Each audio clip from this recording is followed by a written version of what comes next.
الله وين ربي بوحدات وذا تغنيني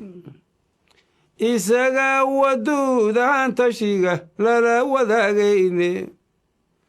إساقا وحودون يبا عيدي لواستيني بسم الله الرحمن الرحيم الحمد لله الذي أنزل على عبده الكتاب ولم يجعل له عوجا والصلاة والسلام على من لا نبي بعده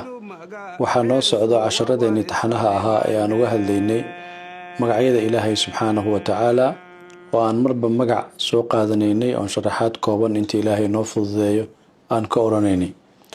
وحن هذا كهذا الدونا لو مقع إلهي سبحانه وتعالى أوليهي مدي وحاوية مقع اللطيف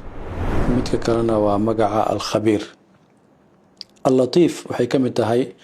مقعيدا آدك وناكسن إلهي سبحانه وتعالى أوليهي والله سبحانه وتعالى وحيابها ومقعيدا أوليهي والله سبحانه وتعالى لو قرتو حاكمدا إنو يهي الله خلق جيسا أونكيسا أودن وحكستو أيو باهيهين أفضضية سي فضض أو سهلن أو سمية سيد أقف سهلن أو أقف فضضن أو سية سادرتيد إلهي سبحانه وتعالى خلق جيسا وحيابها أقرصون قارك وأنا إلهي وأفضضية وحيابها كم موقضة بنانك أصابحيا أيضا سيد أقو ناكسن أو أقو سهلن وأيضا أقو سي فضضية sidaa darteed tallaabo kasta oo la qaadayo marka ay kulansadaan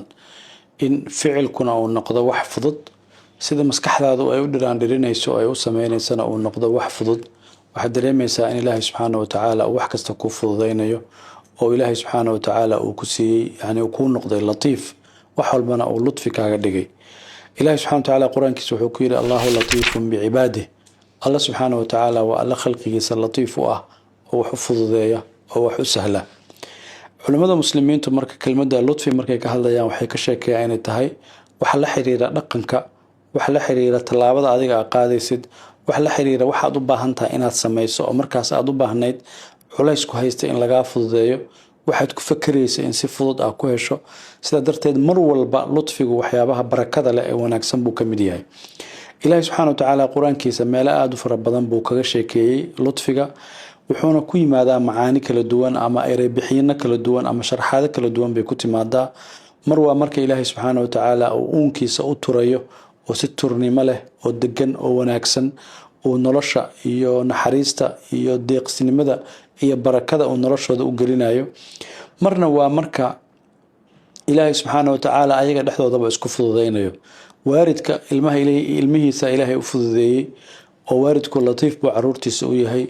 ilmaha laftigooduna waxa loo fududeeyay waaridkood inay waxay u baahan yihiin u qabtaan oo marka dambe ay dad latiifiin oo sahlan ay noqdaan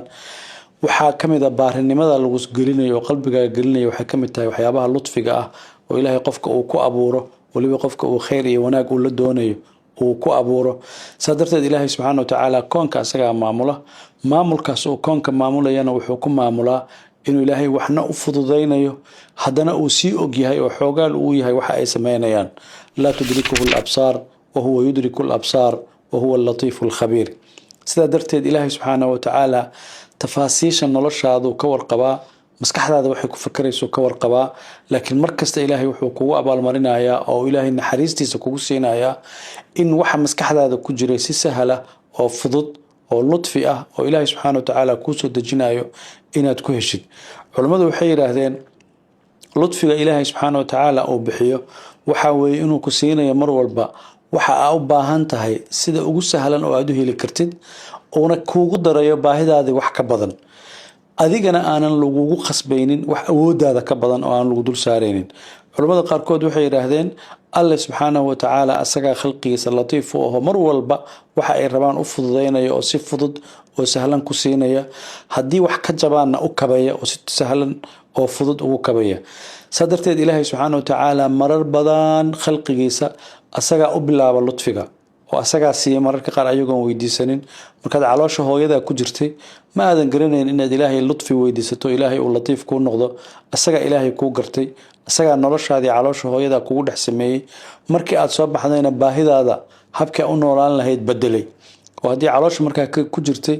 hab aad risqiga ku helaysay markaa banaanka usoo baxdo hab kale risqi u helaysaa markay noloshaadu soo weynaato hab kale aad u helaysaa sidaa darteed mar walba ilaahay subxaana wa tacaala wuxuu ku yahay latiif waxyaabaha ludfiga ilaahay subxaana wa tacaala lagu helo waxaa ka mid a inuu asagu kaa qaaday mas-uuliyadda waxyaabo fara badan oo ku dhibi lahaa sidaa darteed ceebtaadii buu asturayaa wanaagaagii buu ku siinayaa haddaa wax u baahatid buu ku deeqsi kuu yahay oo ilaahay subxaana wa tacaala qani kaa dhigaya marka uu rabo inuu kuu nimceeyo nimcadii kuu buuxinaya wixii aad u baahneed ka badan buu ku siinayaa aqoontii buu ku siinayaa jahligii buu kaa dhowrayaa sidaa darteed alla subxaana wa tacaala khalqigiisa cid uga naxariis badan oo uga fududayn badan ma jirto sababtoo Allah subxaana wa tacaala asaga koonka kuu dabaray wixii aad koonka uga baahnayd haddaad rabto inaad dhoofto cirki baad dhex maraysaa haddaad rabto inaad dhoofto baddi baad dhex maraysaa haddaad rabto inaad socoto dhulkii baad ku dhex soconaysaa intaasoo dhan waxay kugu imaanaysaa alla subxaana wa tacaala ludfigiisii waxaad u baahnaydna waa laguu samaynaya waana laguu diyaarinayaa marar badanna adigoo aan ilaahay dhihin ilaahay waxaasaan u baahanahay haddaana waan neefsanaa waan hadalnaa waan soconnaa intaasoo dhan mar walba annaga ilaahay ma weydiisanee ilaahay asagaana siiyey sidaa darteed ilaahay ludfigiisaas waxay ka socotaa magaca kale ee la xiriiray calaaqala leedahay oo ah alkhabiir oo alla subxaana wa tacaala inuu yahay alla xog ogaal ah oo wax walba og maadaama uu wax walba og yahay wuxuu kuu siinayaa sida uu haddana u og yahay inay adiga kuu sii roon tahay sidaa darteed alla subxaana wa tacaala waa alle mar walba wax kasta oo khalqigiisa uu qabanayo ka imaanaysa inuu yahay alla khabiir ah oo waxa ay hore maadaama hore u kasayay hore u garanayay hore u ogaa wuxuuna kugu sii darayaa mar walba inaad heshid ludfi saa darteed ereyga khabiir oo waxa inaad taqaanid meel kasta ilaahay subxaana wa tacaala marka uu ka hadlayo sifooyin kala duwan wuxuu ku sheegaa inay tahay khibrad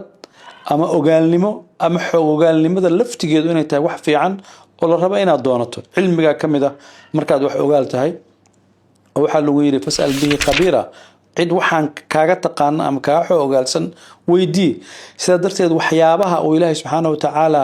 tilmaamihiisa uu aad isugu amaanay bay ka mid tahay walaa yunabbi'uka mithlu khabiir sida darteed waxa adigu aad og tahay waa wax ilaahay subxaana wa tacaala uu ku siiyey oo khibradeeda aw heshay mararka qaarna waxaad ku heli kartaa inuu ilaahay subxaana wa tacaala uu ku siiyo mararka qaarna hadda ereygaas uu sii fasirmay oo waxaa la gaarsiiyey nolosha bini aadamku inay ka kooban tahay aqoon iyo inay ka kooban tahay